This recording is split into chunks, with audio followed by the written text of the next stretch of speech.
all aware, there is desert locusts in the country, specifically in Mandera, Wajir, Marsabit, Garissa, and Isiro, and now in Samburu.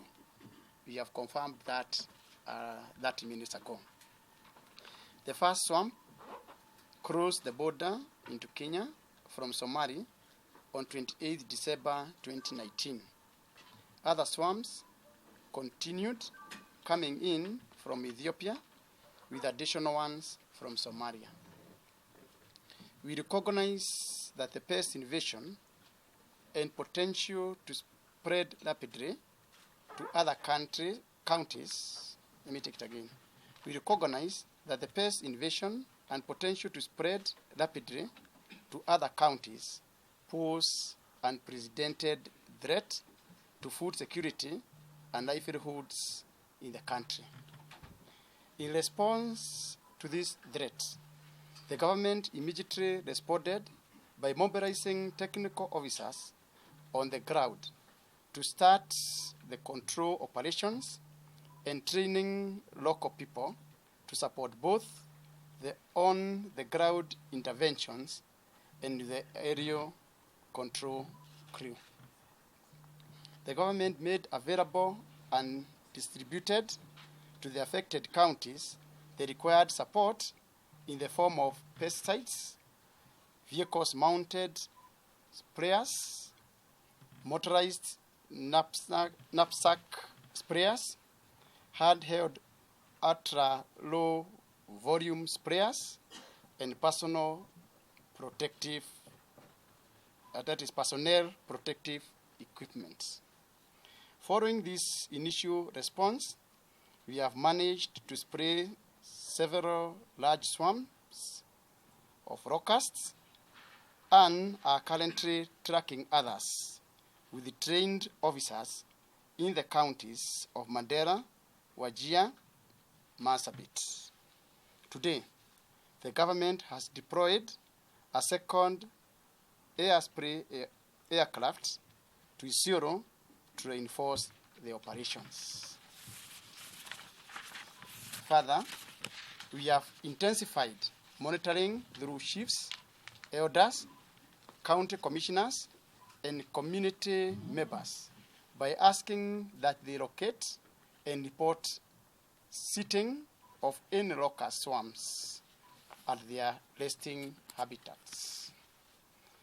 It is important for all of us to know that the most effective way to attack these locusts is when they are resting and not when they are on the move.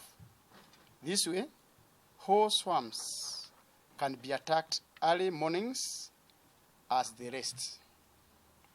Aware of the movement of these locusts, the government is also taking precaution to ensure that they do not advance to other areas. In this respect, we are continuing to organize trainings and emergency briefings for key officers to be deployed to the affected counties to boost on the ground and aerial control measures. This includes mobilization of county ground teams to support control operations, but also for preparedness in the event that the locusts spread to the surrounding neighboring counties. These counties include Isiro, Samburu, Meru, Tharaka Nithi, Kitui, Garissa, Embu, and Laikipia. We have therefore reached out to governors to send their teams to Isiro for a training and briefing that kicks off tomorrow, that is Saturday. To coordinate this exercise, we have now set up a multi-stakeholder command and communication center here at the Ministry of Agriculture that includes the ministry and its agencies, that is CARL, KEFIS, Pest Control Products Board. Others are the University of Nairobi, the Desert Locust Control Organization of East Africa, FAO, and ISIPE. We encourage the media to obtain information and updates from this team through the provided contact addresses. For example, it is important that we alert all Kenyans that not all grasshoppers are desert locusts. In this multi-stakeholder team, we have accomplished scientists ready and willing to identify which are the real locusts in order to avoid spreading alarm about the spread of locusts, which is diverting attention and resources from critical areas. I want to repeat this again, that it is important that we alert all Kenyans that not all grasshoppers are desert locusts. In this multi-stakeholders team are accomplished scientists ready and willing to identify which are the real locusts in order to avoid spreading alarm about the spread of locusts, which is diverting attention and resources from critical areas. In fact, what, for example, was reported in one of the media stations as locusts sitting in Machakos and Meru are long-horned, variegated grasshoppers that are normally with us, but which have now multiplied because of the weather changes. As you can imagine, fighting this invasion is not without challenges. First, there are transboundary pests that must be fought through a regional strategy to ensure that they are attacked from their resting habitats. Unfortunately, because of insecurity in some of our neighboring countries, it has been difficult to fight and prevent their migration. Second, the specialist body, the Desert Locust Control Organization of East Africa, is a regional body based in Ethiopia.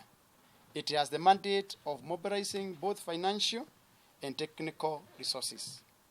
Whereas it has really been supportive and present, it has had challenges mobilizing the required aircrafts and financial resources. In fact, we have been left to fight them as a country. The government of Kenya is, however, grateful that there are indications of support from FAO in the coming days, which will enable us get a third aircraft and more chemicals.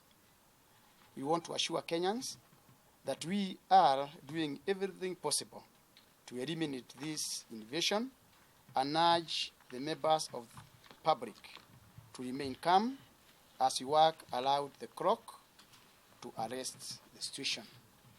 The only point I want to emphasize is that, locusts are mobile. They are moving, and yes, we can fight them. We can attack them when they are moving, which is a bit dangerous and difficult. For example, yesterday we were able to attack one of them, of the swarm, as they were flying in Wajir. And we would like to share the photographs with you. You see what was happening. The pilot even being forced to get his hand outside and start wiping the windscreen. Yes, we are doing that. And we thank those pilots. They are really dedicated. However, the only best option is when they are resting. You can imagine, you cannot tell where they are going. We are trying to follow them using vehicles. But the only most effective way is for the people to come out. Because if you alert our people, and if media can do this for us, this favor for us, that you take this information out there, that people need to be very alert, especially in the evenings. From about 4, 5, up to 6, they can now locate them, because definitely at around 6, they are going to rest. And at that point, whoever locates them should be able to report to their area chief or the village elder. Subsequently, they are going to communicate to their county commissioners. And with our command center now, we are able to know exactly. We can send somebody with enough information to take the coordinates. And that way, we shall be able to hit them immediately. For example, the Sabul swamp have been sighted. We have asked them to go to their local radio station and alert each other, so that immediately, every day, we know where they are resting. That way, we shall be able to effectively eradicate them. However, caution is that, you know, they are supposed to be controlled before they start flying. Again, even if you are eradicating them in Kenya, others are still coming in, making it so difficult for us. And you know what is happening in our border countries. I really don't want to mention that it will really be a bigger challenge, but we are up to it. We are mobilizing. We can assure you by Wednesday, the third aircraft will be in place. We shall look at the other very strategic position where we are going to place it. We have mobilized enough chemicals, personnel, we are working on it. Otherwise, we thought it is important for us to give that briefing. Lastly, we have the numbers. That is the numbers that you should contact for all Kenyans, and especially the media houses. Anytime you want to get the right information, please call 0720 483136 or 0727 781874. Those officers will be in office as late as 7 or 8. In fact, should be up to 9 in the evening. But they also carry the numbers back home, so that anytime throughout day and night,